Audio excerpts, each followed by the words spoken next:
ഏതെങ്കിലും VIP-കളുടെ മരണം അല്ലെങ്കിൽ അപകടങ്ങൾ അങ്ങനെയൊക്കെ സംഭവിക്കുമ്പോഴായാലും 1-2 ദിവസത്തിനപ്പുറം തത്സമയം ഇത്രയും മണിക്കൂറുകൾ സംപ്രേഷണം പോകുന്നത് വിരളമാണ്. ഒരു മലയാള മാധ്യമ ചാനൽ ചരിത്രം തന്നെ എടുത്ത് നോക്കിക്കഴിഞ്ഞാൽ ഇങ്ങനെയുള്ള എക്സാമ്പിൾ വേറെ ഉണ്ടാകില്ല. അങ്ങനെ ഒരു ദൗത്യത്തിലേക്ക് പോകുമ്പോൾ വിമർശനങ്ങൾ അങ്ങ് നേരത്തെ സൂചിപ്പിച്ചതുപോലെ സ്വാഭാവികമാണ്, ഒരുപാടുണ്ടായി.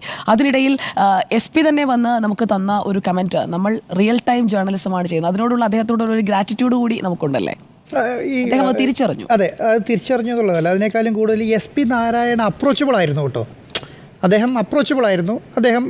അദ്ദേഹത്തിൻ്റെ സംവിധാനം കർണാടകയിൽ പൊതുവായി സംഭവിക്കുന്ന ആ ഒരു സംവിധാനം എന്നുള്ളതിനപ്പുറം അദ്ദേഹം ഇങ്ങനെയൊന്നും അതുവരെ ഒരു മീഡിയ പ്രഷർ വരിക, അതിന് മേലെ മിനിസ്റ്റേഴ്സും, അതാണ് ആദ്യത്തെ ചർച്ചയിൽ വന്നത്. നിങ്ങൾ VVIP-നെയാണോ, നിങ്ങൾ ഒരു ട്രക്ക് ഡ്രൈവറെ നിങ്ങൾ VIP ആയിട്ടാണോ കാണുന്നത് എന്നുള്ള ചോദ്യങ്ങളൊക്കെ വരാൻ കാരണം അതാണ്. അവിടെയാണ് ശ്രീ ആൻഡ്രോ ഈ പറയുന്ന കണക്ക് നമ്മൾക്ക് ഈ മീഡിയയുടെ ആക്ടിവിസം കൊണ്ട് ഒരു പോസിറ്റീവായ കാര്യം സംഭവിച്ചത് നിശ്ചയമായിട്ടും ഒരു അലേർട്ട്നെസ് അവിടെ കൊണ്ടുവരാനും വളരെ വേഗത്തിൽ ആളുകളെ കൊണ്ട് ആക്ട് ചെയ്യിക്കാനുള്ള ഒരു പ്രഷറൊക്കെ ഉണ്ട്.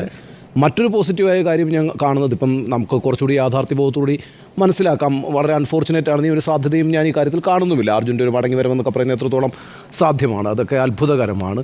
പക്ഷേ ഇപ്പോൾ തന്നെ നാരായണ പറഞ്ഞൊരു കാര്യമുണ്ട്, ആദ്യത്തെ ഒരു 3 ദിവസം പോയി എന്ന് സമ്മതിക്കുന്നുണ്ട് അവർ. കാരണം അവർക്ക് അങ്ങനെ ഒരു ഇൻഫർമേഷൻ ഉണ്ടായിരുന്നില്ല, ഇങ്ങനെ ഒരു വണ്ടി അതിൻ്റെ താഴെ ഉണ്ടെന്നുള്ള ഇൻഫർമേഷൻ ഉണ്ടായിരുന്നില്ല, മറിച്ച് ആ കടയടക്കമുള്ള സാധനങ്ങൾ ഒഴുകിപ്പോയി എന്നൊക്കെയുള്ളതാണ് ആ ഇൻഫർമേഷൻ ഉണ്ടായിരുന്നത്. അതുകൊണ്ട് ആക്ട് ചെയ്യാൻ താമസിച്ചു എന്നുള്ളത്.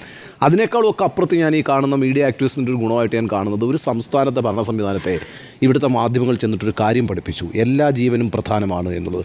അതുകൊണ്ട് നിങ്ങൾ അത് അന്വേഷിക്കണം. ഇനിയിപ്പം നമ്മൾ നേരത്തെ വിലയിരുത്തിയിട്ടുള്ളതുപോലെ ഇനി ഏതെങ്കിലും തരത്തിൽ കർണാടകത്തിൽ ഇത്തരത്തിലുള്ളൊരു സംഭവം അങ്ങനെ ഉണ്ടാകാതിരിക്കട്ടെ. അങ്ങനെ ഉണ്ടായാൽ ഈ പറയുന്ന ഏതെങ്കിലും തരത്തിലുള്ള, നേരത്തെ സുജയ പറഞ്ഞ കണക്ക് VVIP-എന്നോ അല്ലെങ്കിൽ VIP-എന്നോ അല്ലെങ്കിൽ ഒരു വലിയ വ്യവസായിന്നോ അല്ലെങ്കിൽ ഒരു ഇടത്തരക്കാരനെന്നോ ഒരു ഉദ്യോഗസ്ഥനെന്നോ ഒന്നും നോക്കാതെ ഒരു സാധാരണ മനുഷ്യൻ്റെ കാര്യത്തിലാണെങ്കിൽ പോലും ദേ വിൽ ഡെഫിനറ്റ്ലി ആക്ട്. അങ്ങനെ നന്നായിട്ട് പ്രവർത്തിക്കാൻ ഉള്ളൊരു മനസ്സിലേക്ക് അവർ വന്നിട്ടുണ്ടെന്ന് ഞാൻ വിചാരിക്കുന്നത്. അതൊരു പോസിറ്റീവായ കാര്യമായിട്ടാണ് ഞാൻ കാണുന്നത്. കാരണം മുഖ്യമന്ത്രി അടക്കം അവിടെ വന്നു. അതെ, മുഖ്യമന്ത്രിയൊക്കെ എനിക്ക് തോന്നുന്നത് കർണാടകയുടെ ചരിത്രത്തിൽ ആദ്യമായിട്ടായിരിക്കും ഇത്തരത്തിലൊരു ലാൻഡ് സ്ലൈഡ് ഒക്കെ നടക്കുന്ന സ്ഥലത്തേക്ക് മുഖ്യമന്ത്രി വരുന്നത്. വെച്ചാൽ ഇത് കുറച്ച് പേരുടെ പറഞ്ഞല്ലോ, ഇപ്പോൾ ഒരു 50 പേര് 60 പേരൊക്കെ മരിക്കുമ്പോഴാണ് സാധാരണ വലിയൊരു കണ്ടിൻജൻറ്റ് വരുന്നതും ഒരു മുഖ്യമന്ത്രി അവിടെ സന്ദർശിക്കുകയൊക്കെ ചെയ്യുന്നത്. അങ്ങനെയൊക്കെയാണ് അവിടുത്തേക്ക് ഒരു രീതി എന്ന് പറയുന്നത്. നമ്മുടെ ഇവിടെയാണല്ലോ ഒരു 4 പേര് മരിച്ചാൽ അല്ലെങ്കിൽ 2 പേര് മരിച്ചാൽ പെട്ടെന്ന് തന്നെ എല്ലാ സംവിധാനങ്ങളും അങ്ങോട്ടേക്ക് എത്തുന്നത്. ആ ഒരു രീതിയിൽ പ്രവർത്തിക്കുന്ന സംവിധാനങ്ങളൊന്നും കേരളത്തിന് പുറത്തില്ല.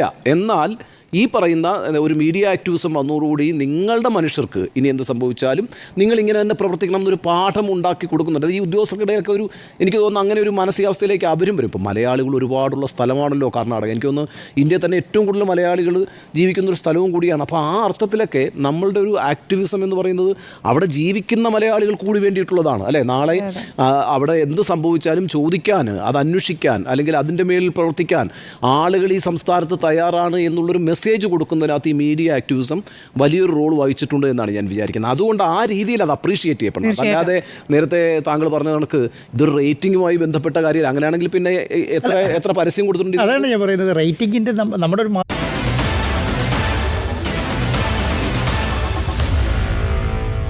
Meet the editors.